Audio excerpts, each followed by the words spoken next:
The Prodigal Daughter by O. Angeles.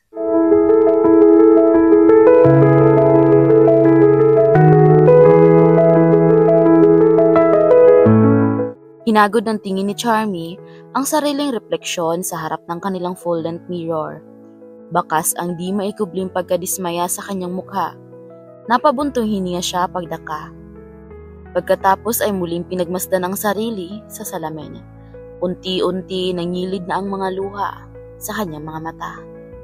Napakalaki na ng ipinagbago ng kanyang itsura at katawan mula sa pagiging maganda at kaakit-akit, sexy at balingkinitan. Ngayon ay bigla siyang nagmukhang malnourished na bulatihin dahil sa kanyang pagdadalang tao. Hindi lang yon, ang dating makinis at maputi niyang balat ay nasunog na sa araw na dahilan ng kanyang pag-itim. Ito ang naging resulta ng kanyang impulsive decision nang siya'y ma-in-love at makipagtanan kay Brian. Tinalikuran niya ang magandang buhay sa kanyang pamilya at magandang kinabukasan sa mga manliligaw niyang may magagandang hangarin sa kanya. Madalas sabihin noon ng kanyang ina, kapag mag-aasawa rin lang daw siya, ay piliin na niya ang lalaking magbibigay sa kanya ng ginhawa. Hindi yung pahihirapan siya lalo sa gawaing bahay at pag-aalaga ng bata. Hindi niya binibigyang halaga noon ang mga sinasabi ng kanyang ina dahil humaling na humaling pa siya kay Brian. Labis siyang nagpadala sa mga pangako nito na aalagaan siya at di pababayaan at higit sa lahat ay di sasaktan. Ano pa nga bang hahanapin niya rito bukod sa mabait na gwapo pa? Subalit nasilaw lang pala siya sa angking kakisigan nito. Nadala siya sa mga salita nga galing sa mabulaklak nitong dila. Palibhasa ay kilala ito sa kanilang school at maraming katulad niya ang nagkakagusto rito. Pakiramdam niya ay tumama siya sa loto nang ligawan siya nito. Pakiwari niya ay naging kilala din siya sa school dahil dito. Dahil bukod sa pinag-uusapan siya, naswerteng nakamit daw niya bilang nobya si Brian. Alam niyang marami din ang mga lihim na naiinggit sa kanya, lalo na ang mga kapwa niyang malaki ang pagkakagusto kay Brian. Noon ay proud na proud siyang tawagin na Brian's girl, lalo na ng mga kaibigan nito at teammates sa basketball. Feeling niya ay para siyang prinsesa, lalo't nasa gym sila at nag-cheer siya sa nobyo. Marami siyang kaibigan na nagparamdam ng pagkainggit sa kanya, ngunit bukod tangi ang matalik niyang kaibigang si Judy, ang nagpakita naman ng pagkadisgusto sa relasyon nila ni Brian. Lagi nitong sinasabi sa kanya na paluluhain at sasaktan lang siya ng lalaking iyon. Darating daw ang araw na pagsisisihan niya ang kanyang desisyon na pumatol doon, ngunit sa halip na makinig at analisahin ang sinabi ng kaibigan, ay hinusgahan pa niya ito at inaway. Hindi niya namalayang napahagulgol na pala siya ng iyak sa harap ng salamin. Bumalik lamang siya sa kasalukuyang sitwasyon nang marinig niya ang ugong ng pumaradang tricycle sa tapat ng bahay nila, si Brian. Nagmamadaling tinuyo niya ng laylayan ng kanyang suot na t-shirt ang matang hilam na sa luha. Mabilis na nagsuklay, inayos ang sarili at saka nagmamadaling bumaba upang salubungin ang lalaki. Maaga yata ang dating mo ngayon, Bri. Mahina niyang bungad na makita ito naguhubad ng sapatos sa pinto. May sakit ka ba? Sa halip na sumagot ay umiling lamang ito. Nagugutom ka ba? Ipaghahain na kita. Tumalikod siya at akmang dediretso na sa kusina nang magsalita ito. Wala akong kailangan. Magpapahinga lang ako dahil may lakad ako mamaya. Matutulog ako sa taas at ayoko ng istorbo. Kapag may naghanap sa akin, sabihin mo bumalik na lang sila bukas. Saan bang lakad mo mamaya? Bigla ay naitanong niya. For the boys lang yun. Isa pa, malaki na ang tiyan mo. Hindi ka na dapat naglalabas ng bahay. Mamaya dyan, mapana ka pa bigla sa daan. Pagkasabi noon ay tumalikod na ito at umakyat na sa hagdan patungo sa ikalawang palapag ng bahay. Naiwan siyang nag-iisip at nababalisa. Marami siyang napapansin ngunit di niya magawang kumprontahin ito. Kung noon ay hanggang alas 9 lang ito namamasada, Ngayon ay lagi na itong inuumaga. Dati ay dito rin sa bahay nag-aalmusal. Ngunit ngayon, laging napakaagang umaalis at laging bagong ligo. Kahit batid niyang noon pa may malinis na ito sa katawan, ngayon ay iba ang kanyang nararamdaman. Tila ito nagbibinata. Umaasta itong tila walang buntis na asawa. Sa bagay, hindi pa nga pala sila ganap na mag-asawa dahil kasal lang sila sa banig at hindi sa simbahan. Ay nako, stress lang yan, dala ng pagbubuntis mo. Ang minsay sabi ng kapitbahay nilang si Laura na madali niya nakagaanan ng loob nang dalhin siya ni Brian doon sa kanilang lugar sa Bulacan. May maliit itong tindahan at doon siya madalas tumambay kapag nakaubos na siya ng nilalako niyang panindang kakanin na niluto ng biyanan niyang hilaw. Kailangan daw niyang kumilos at magtrabaho. Bawal daw siyang laging nakahiga at tulog ng tulog dahil baka mahirapan daw siya sa panganganak. Sa isang banda ay tama naman ang katwiran noon sa kanya. Pero nang sinabi pa nga, huwag daw siyang tamad at laging nakalahad ang palad sa kinikita ni Brian sa pamamasada, ay labis siyang nasaktan. Kaya kahit nahihirapan na siyang magtinda at kahit umiitim na siya, tinitiis niya lahat upang patunayan sa pamilyang sinampahan niya na hindi siya magiging pabigat sa mga ito. Sa tingin mo, overstress na ako, Lor? Malungkot niyang sambit. Parang iba kasi talaga ang pakiramdam ko. May nabago talaga sa kanya eh. Hindi naman siya dating ganun.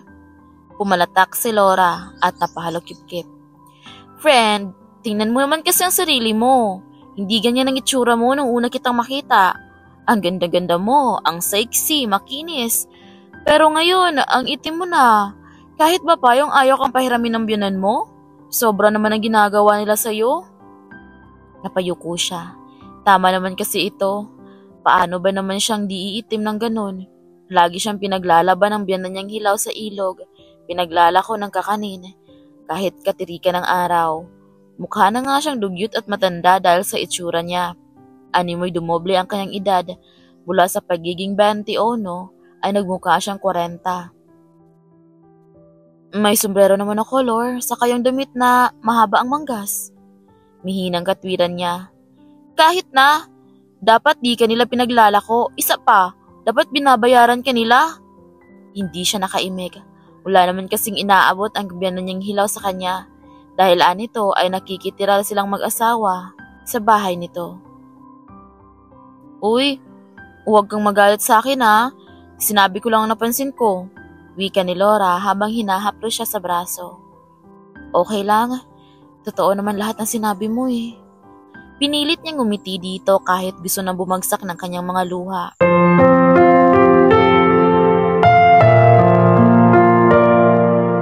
Nang gabing yun ay pinanood lamang niya si Brian habang gumagayak paalis. Todo forma ito, nagwisik pa ng mamahaling pabango. Samantalang siya, kahit pulbo, ay di nito maibili. Magmula nang sumama siya rito ay di na siya nakakahawak ng pera.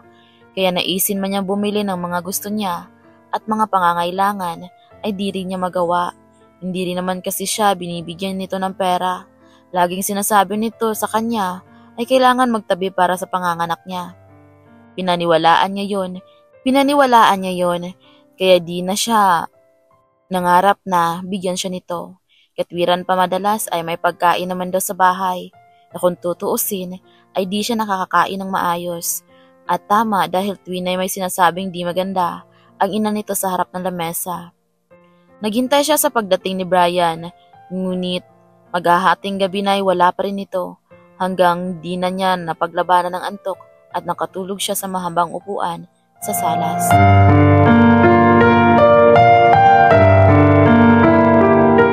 Aba, Charmy! Anong ginagawa mo riyan? Ang malakas na boses ng biyanan niyang hilaw ang gumising sa kanya. Napatda siya at hindi agad nakasagot dito. Marahan siyang bumangon at naupo. Sumakit ang katawan niya sa pagkakahiga sa matigas na upuang yun. Huwag mong sabihin dyan ka natulog! Pumalatak pa ito at namaywang sa harap niya. Dinaig mo pa ako bilang ina. Ganyan ka ba kadesperada? At kailangan mo pang bantayan ang pagdating ng anak ko? Hindi naman po sa ganon. Nag-aalala lang po ako dahil wala pa siya hanggang ngayon. Nag-uuyam ng ngiti ang isinagot nito sa kanya. Nako, Charmy, hindi talaga uuwi si Brian dahil dumating ang kababata niyang galing Korea. Niyaya siya sa welcome party. At alam mo ba kung gaano ka-excited ang anak ko? Siyempre, makikita na niya uli ang childhood sweetheart niyang si Delaney.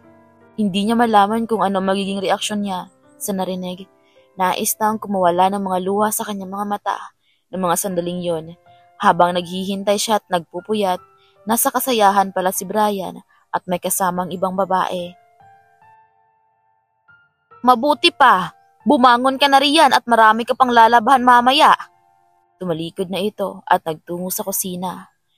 Pakiramdam niya ay pinagsakloban siya ng langit at lupa ng mga oras na yon.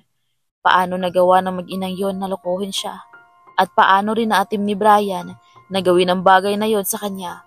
Gayong nangako ito na hindi siya sasaktan. Namimigat ang mga paang tumayo siya at nagtungo sa banyo. Doon siya napahagulgol ng iyak. Labis-labis na ang pananakit na natatamo niya sa lalaking inakala niya ay mahal siya. Huwag ka nang umarte-arte dyan. Hindi naman uubra sa akin ang kadramahan mo. Wika pa ng biyanan niyang hilaw na makitang umiiyak siya habang ginagayak ang mga labahin. Bilisan mo ang kilos! Maglalakaw ka pa mamayang hapon! Hindi na siya nakatiis. Hindi na tama ang ginagawa nito sa kanya. Bakit niyo ba ako ginaganito, Mama Luz? Ano bang kasalanan ko sa'yo? Patuloy sa pagbalong ang kanyang mga luha habang nagsasalita. Dinuro siya nito pagdaka. Alam mo kung bakit? Dahil noon pa man, ayaw ko na talaga sa'yo. Si Delaney ang gusto ko para sa anak ko. Naiintindihan mo? Mariin ang pagkakaduro ng hintuturo nito sa kanyang ulo. Animo siyang paslit na pinagagalitan nito at dinidisiplina. Pero ako na ang asawa ni Brian. Asawa? Ha! Ngumisi pa ito sa kanya, sabay na may wang. Bakit? Kasal na ba kayo ng anak ko? Sa banig lang kayo kasal, uy. Kaya hindi pa kayo ganap na mag-asawa. At pwede pa kayo maghiwalay anumang oras. Hindi. Mahal ako ni Brian. Hindi niya magagawa makipaghiwalay sa akin. Bumunghalit ito ng tawa sa kanya. Sa itsura mong yan, gugustuhin ka pa ba ng anak ko? Mukha ka ng pindangga. Dugyot! Hindi na siya nakapagsalita pa. Dahil sobrang sakit na ng mga salitang binibitawan nito sa kanya. Masyado na itong inaapakan ang pagkatao niya. Kaya sa labis na sama ng loob ay nagkulong siya sa silid at iniwan ang mga labahin niya. Wala na siyang pakialam kung magalit ang biyanan niyang hilaw. Mabigat ang kanyang dinadala sa dibdib. At lubhang nasasaktan siya sa mga nangyayari. Tila siya unti-unting pinapatay ng mag-ina. Lalo nang dumating si Brian. Kinahapunan at may kasamang babae. Kahit nasa taas siya, dinig na dinig niya ang tawanan ng mga ito. Na animo'y nagkakasayahan. Kung yun ang kababatang sinasabi ng biyanan niyang hilaw, pues gusto niya itong makita. Inayos niya ang sarili sa harap ng salamin. Tinuyo ng hawak na tuwalya ang matang hilam na sa luha. At saka siya nagpasyang bumaba upang harapin ang babaeng magiging kaagaw niya sa lalaking minamahal. Nadatnan niyang kumakain ang mga ito. In order pa yata sa mamahaling restaurant ang mga pagkain. Kaya pala abot hanggang tenga ang ngiti ng kanyang mukhang perang biyanang hilaw at halos mapunit ang bibig nito sa kakatawa. Dumating ka na pala, Bri. Mahina niyang wika nang makalapit sa kinaroroonan mga ito.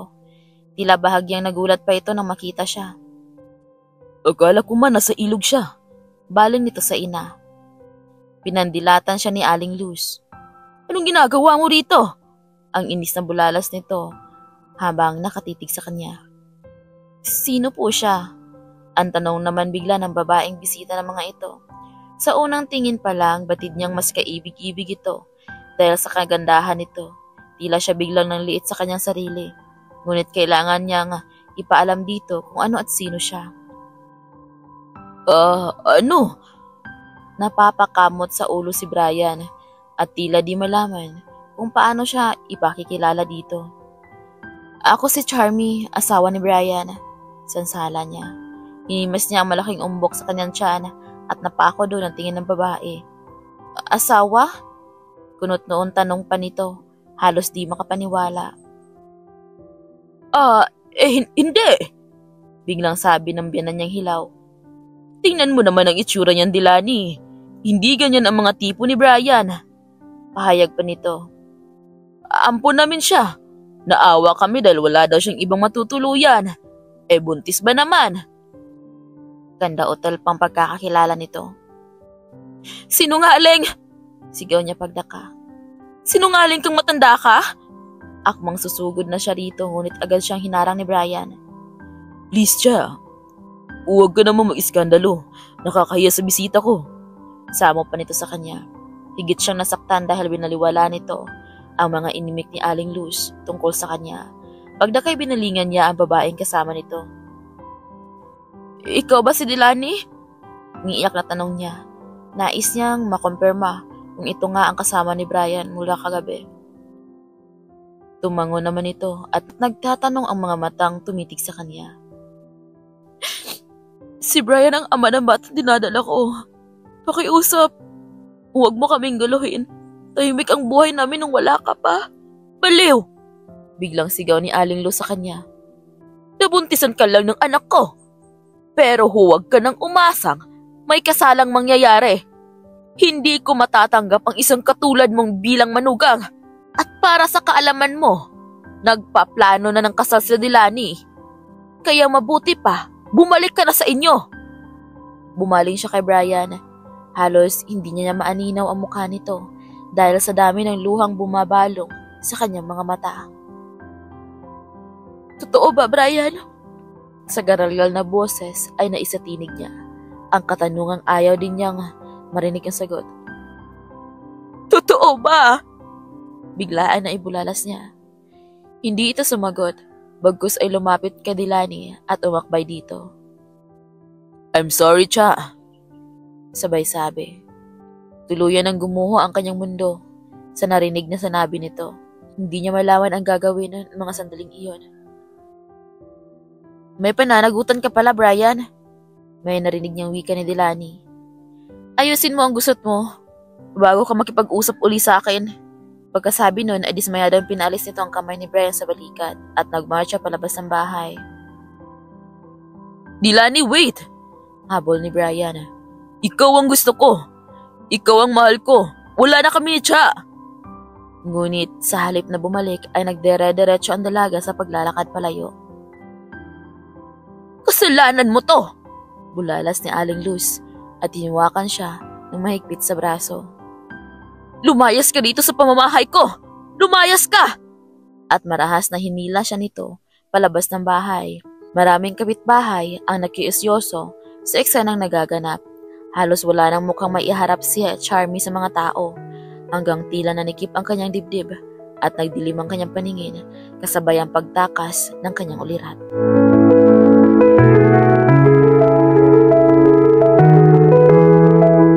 Nahihilo pa siya at tila namimigat ang talukap ng kanyang mga mata.